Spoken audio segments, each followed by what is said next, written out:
Bonjour à vous, amis des précieuses, et bienvenue dans cette nouvelle vidéo. Aujourd'hui, nous allons parler de la rhodochrosite, qui est une pierre du chakra du cœur, parce qu'elle est rose. Donc, je vais vous la montrer.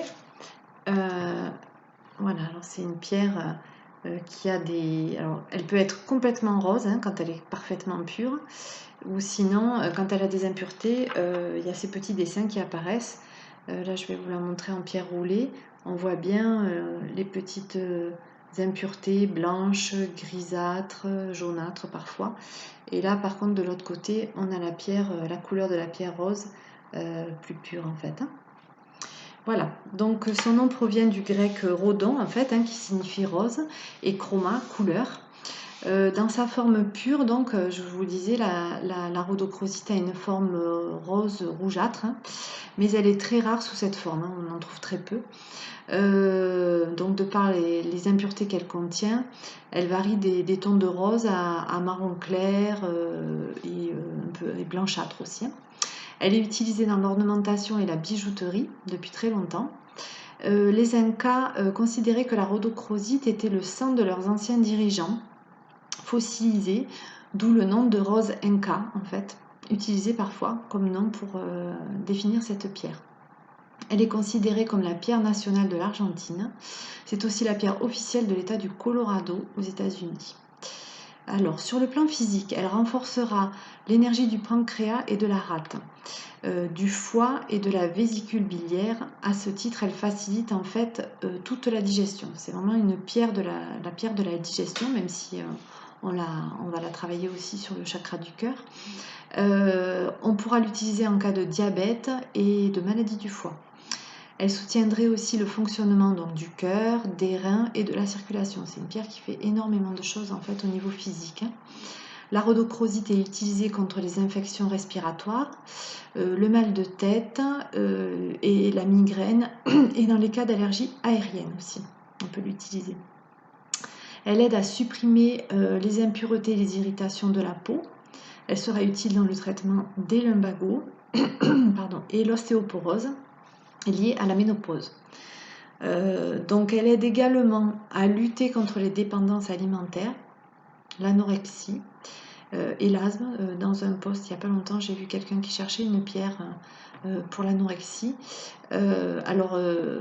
Évidemment, l'anorexie est une maladie mentale, donc c'est une pierre qui va aider à soutenir quand on est déjà accompagné, mais elle ne va pas résoudre le problème d'anorexie, on est d'accord.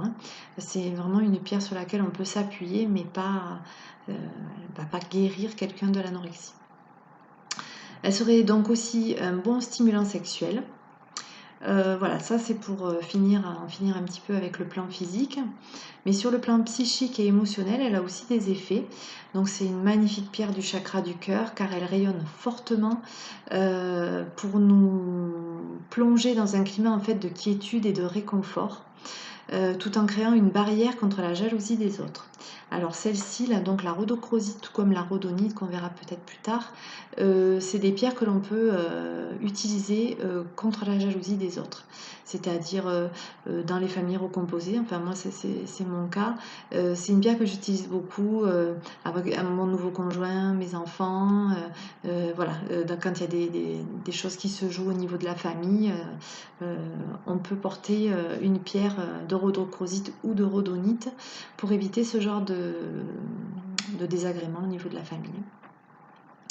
Donc elle recentre l'esprit lors des problèmes liés à la somatisation, où la personne en fait va se créer sa propre histoire, croire qu'elle est vraie, et elle va jurer que par ça. Donc c'est en fait des gens qui sont beaucoup dans leur tête, qui ont du mal à s'exprimer, qui vont se créer une histoire et qui vont y croire en fait. Et des fois, c'est pas la vérité, et ça peut être assez compliqué pour eux. Pour tout le monde en fait.